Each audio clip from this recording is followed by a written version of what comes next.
It's interesting to look back at the unprecedented struggle of the coronavirus with just a little bit of perspective. We're still right in the middle of this thing, and so we continue to be in prayer for those throughout our world and right here in our own community who are grieving the loss of loved ones, and in some cases, struggling to recover from this illness themselves. We also continue to respond to this most recent surge in cases that we're facing.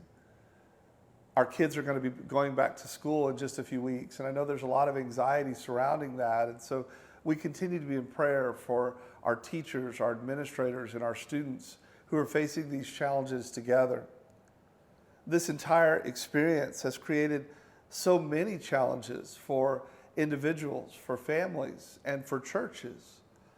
As 2 weeks to flatten the curve has evolved into what is now nearly 2 years of pandemic-related challenges, we've tried to respond by doing our best to combine creativity and tech savviness. I'm grateful to Izzy and Eva, our church staff, our safety team, and numerous others who've helped us navigate these choppy waters. And throughout all of this, it's been amazing to me to see how modern technological advances can be paired with a faithful desire to stay connected, to help facilitate experiences that are, at best, both relevant to our rapidly evolving circumstances and at the same time contextualized, family-oriented, and true to our core beliefs. Our church has, I think, displayed great grace and adaptability throughout this ordeal, and I'm grateful for that.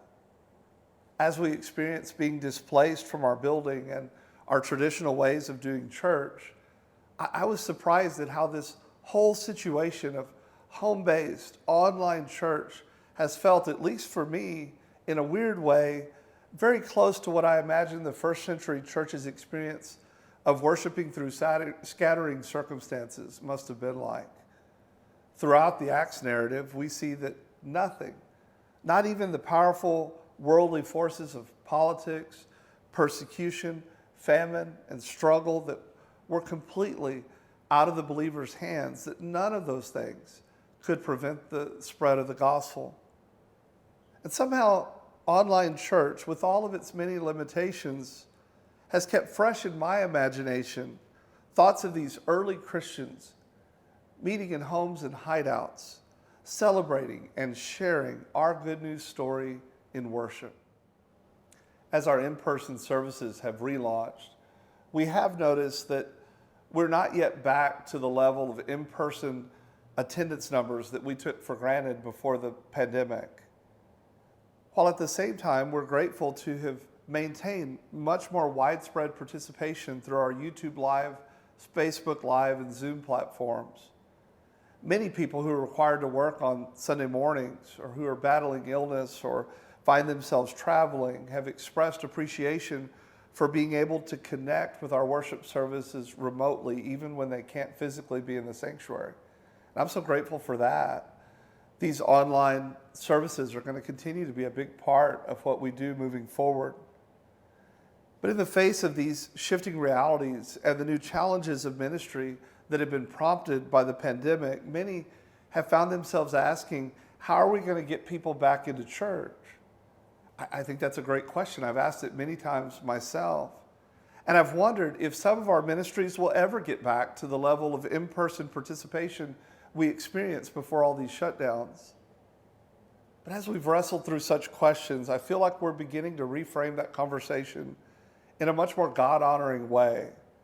Asking less, how are we going to get people back into church, and more, how are we going to get the church inside people? Which I think is a far more interesting question and far more important to wrestle through. The anxiety, grief, and struggles of this season have reminded us in many ways that the church is so much more than a place to which we go. Ministry is about so much more than counting noses and nickels. Worship is so much bigger than a familiar checklist of rituals conducted from a comfortable seat that's consistent for us inside the sanctuary. The gospel mission cannot be derailed by a global pandemic any more than it can be thwarted by a wooden cross. This oddity of the church as God's chosen vessel for his ongoing mission is something that only works as God intended it when it gets planted deep inside us. That means that our experience of church has far less to do with being at 600 South Kansas Avenue in Weslaco and far more to do with carrying this sense of calling, belonging, mission, and kinship with us everywhere that we might go. The church is not a location we arrive at as much as a promised reality we live into together day after day. That conversation about getting the church inside people brings us to this campus-wide study in Ephesians that we're embarking on this fall. We hope that you'll join us on Sunday mornings for this sermon series in English and in Spanish, and that you'll join us for one of the many Bible studies that'll be taught on Ephesians, both in person and online on different nights of the week, as we reconnect through this foundational New Testament letter.